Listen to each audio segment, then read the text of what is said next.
Hello there, wherever you are in the internet world. And this week, or this episode of the Salonpreneur magazine, the podcast, we are here with Phil.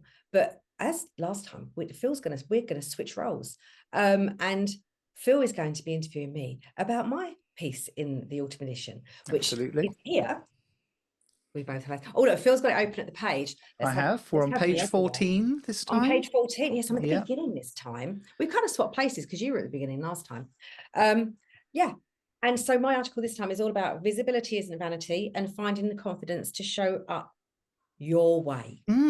Yeah, which I think Phil's going to it's lead the conversation. yeah, I've kind of I've read through and I've got a few bits and pieces. I don't want to just kind of get you to retell the article No. because we want people to jump in and read it for themselves and form their own opinions really.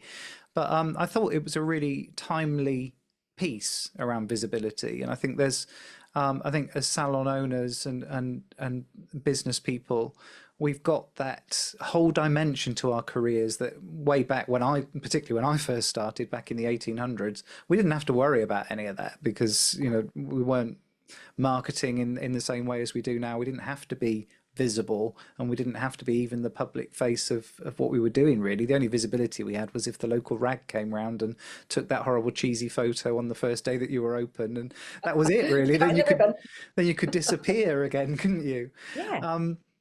So let's clarify a little bit then. What do you mean when you talk about visibility and why is it important in the business?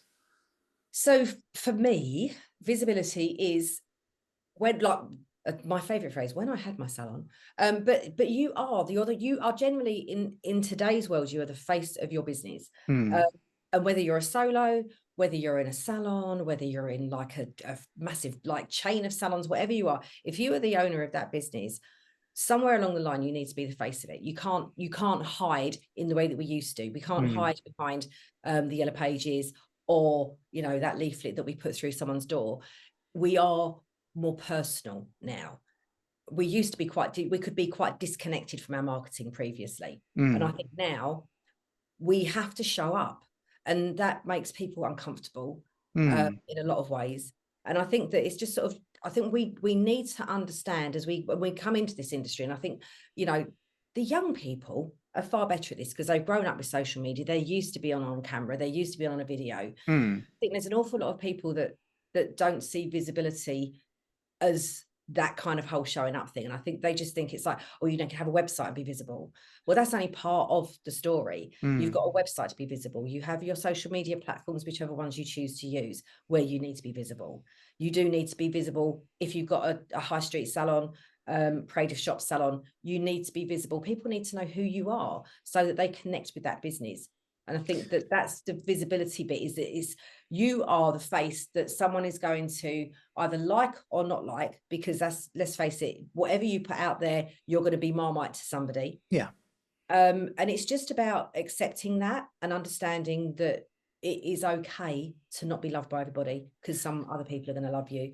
There's a lot in there. There's a lot in there to unpack, and I want to come back to that kind of fear of judgment, because I think that's that sort of invisible force in all this, isn't it? Which is holding a lot of people back. But I wanted to just go. So you're talking about a generation of people that have grown up with social media, and seemingly they seem much more adept and much more comfortable with that visibility piece. But you make a really strong point in the article around there's kind of vanity visibility versus actually visibility as a service to your client. So do you want to talk a little bit about that? So I think like the visibility thing, I think like people get worried that there is that kind of fear of judgment thing that still comes into that, is that we are thinking that if we're going to be the face of our business, we're just going, look at me, I'm the big I am. And actually what it is like, it's not that at all. It's an opportunity to say, this is who I am, this is what I do, this is why you should come to me. And it isn't about saying, oh, we should be saying that we're the best, because hopefully we are the best in our area at what we do. And so there is an element of that to it, but we really, really need to be focusing on the fact that it is, like you say, it's a service to our clients and our potential clients, our existing clients, to be there talking positively about our business. and positively about the skills that we have, positively about the transformations that we can make, the solutions that we can provide, and the way that we can help anyone that comes into our business that has a challenge for us to be able to complete for them and give them, a better way of thinking about themselves. Because basically that's what we do, is we give our clients confidence in their hair, confidence in their skin, confidence in their nails, whatever it is. We're there to help build and boost their confidence. And if we can't do that in a way where we feel confident ourselves and want that visibility, because we have to be visible, we can't just sit with our head under the parapet, because we won't get clients that way. And you're helping salon owners with this, aren't you? You've got programs in place that are designed to help with this visibility piece. So I guess that you're seeing firsthand what that fear of judgment looks like with people. Yeah, So absolutely. how many times do you think you're seeing that as, because it sounds to me, and correct me if I'm wrong, it sounds to me like we've kind of got two camps going on there. We've got people that have a fear of judgment because they're worried they're going to come across in the wrong way, or that there's a genuine misalignment with values in there somewhere. And then there seems to be another camp of people, which is it feels a bit more like a kind of self-sabotage piece. So what do you see? How does that divide up in your experience with the I think people that so. you're helping? A lot of the people that I've kind of helped so far with this, and because so much of it does come down to confidence, and I think there's an awful lot of, like, we see with the wonders of social media, we see every other local business, we see businesses that are not even from near us, that don't provide the same services as us, and we see those people, it's like a highlight reel syndrome, and we see those people being super successful, or we believe they're being super successful because that's what they're putting out in a very confident way. And so we start to believe everybody else's hype and everybody else's bullshit, for want of a better word, because that's marketing is generally there to go, look how wonderful I am, look what I can do for you, and now you need to come to me. And that's basically what we're trying to do every time we go on social media, is kind of win those people and say, shout the loudest to say, come to me. And some people are very, very good at doing that, and do it in a very confident way. And I think if you don't have the confidence to be able to be in front, like even us being on here, huge numbers of people would literally run for the hills rather than do what we're doing now, because they don't have confidence in themselves, or it might be they have like poor self-esteem for whatever reason. They might have gone, they might have recently had a bereavement and it's really knocked them. It could be that they I don't know, they've got something that they just concerned about how their mouth moves, or that their hair's going to look wrong. There's so many reasons why people become fearful about being in front of other people, and whether it's a fear of public speaking, whether it's a fear of what you look like, how you sound. And I think for a lot of people, especially if you're talking about going onto social media and doing lives and interacting in a video way, or an audio way, people have a terrible fear of what they sound like and stuff. And so there's so many different things that can be wrapped up in that kind of lack of confidence of being the face of your business. There's so many different things. But I think what we've got, or certainly the way that I see it, is that I understand I am the face of my business, and I'm very proud of my business, and I want it to be visible so that people can spend money with my business. So I have to show up some way. And I guess what that leads on to is actually really a nice question around, there are lots of ways to show up, whether that be live videos or walkthroughs, or there's lots and lots of ways that we can show up. So for example, this for me holds no fear, because firstly, it's recorded, which always kind of puts me at ease a little bit. Secondly, I've done it lots and lots of time. And thirdly, I can't see the face of the person watching. And similarly, when I love live speaking, I love presenting to a big audience, because I can't see the face of the audience. A small audience, a room full of 10 people, and I would die, but put me in front of 1,000, I'm really comfortable. So I found ways to show up. But I guess there's a couple of bits that I wanted to touch on in the article around balance, and how do we balance showing up in a way which is comfortable with us, when actually that might not be the way that the algorithm seems to reward, in that the algorithm loves live video, for example. Massively. I think that there's an element of that we don't have to go live. Like you say, like you can record things and put them out.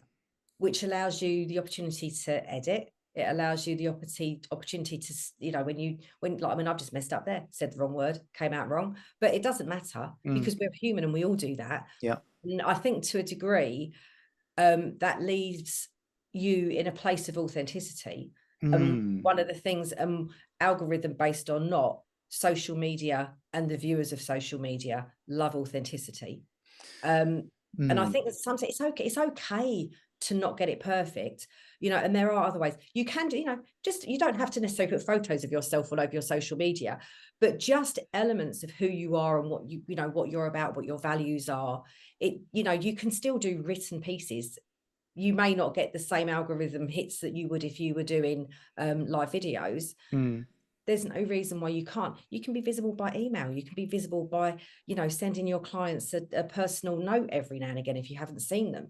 There's so many ways to sort of like pop up and be in their world and just say, hi, Sue here, haven't seen you for a while, you know, hope you're okay. And that's another form of visibility. It isn't, you know, I think we're stuck in a place where we see all of these people across the socials all doing live videos, and you then feel compelled or obligated to do the same.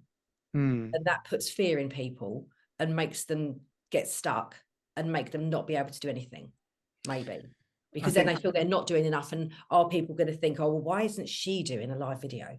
Why is she, you know, why has she not got the photo of her doing that? You know, because we've all got you know, a lot of us have headshot photos, like professional photos, and some of them are so staged. I mean, I do have a little chuckle sometimes when I see some, but they're a good thing to have, because, you know, that gives, you know, like you've got wonderful photos, I've got nice photos, and they are the face of our business, and they're always Interestingly though, I did a course with a lady who is a photographer, but she teaches a selfie course online, and it was the best. I think it cost me like £100 for a 2-hour workshop. It's the best money I ever spent, because the shots that do the best aren't the ones where I was in the studio, because I'm not relaxed and I'm not being me. The ones where it's me and a little remote control and my phone a couple of feet away, and I can take 150 if I want to, and then just choose the one or two that I'm going to use. They're the ones that resonate every time.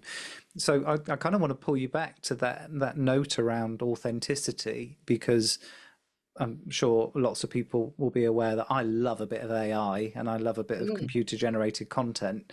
It's almost, are we getting to the stage now where imperfection is the proof of authenticity? It's the proof of humanity almost. It's almost got to be flawed, and we've got to trip over our words a little bit just to prove that it hasn't been written by a robot or staged by a clone.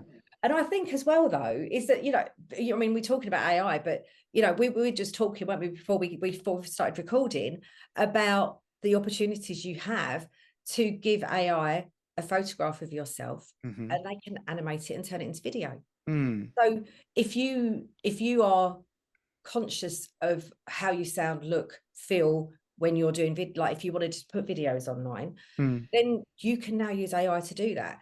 But remember that it can come across as not as authentic.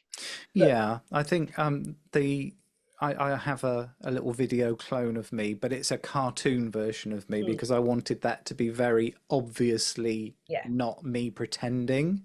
I wanted it to be kind of, you know, this is kind of Phil's message, but not necessarily Phil saying it, and I'm not pretending it. So I think that kind of pretending to be a human when you're not, I think that's a kind of dangerous place to be. Yeah. And I do think that we're all becoming quite uncomfortable. I had a phone call the other day, and it wasn't until I got about 30 seconds into the conversation that I realized that they weren't speaking at the right pace, or there was a gap where there shouldn't have been. Yeah.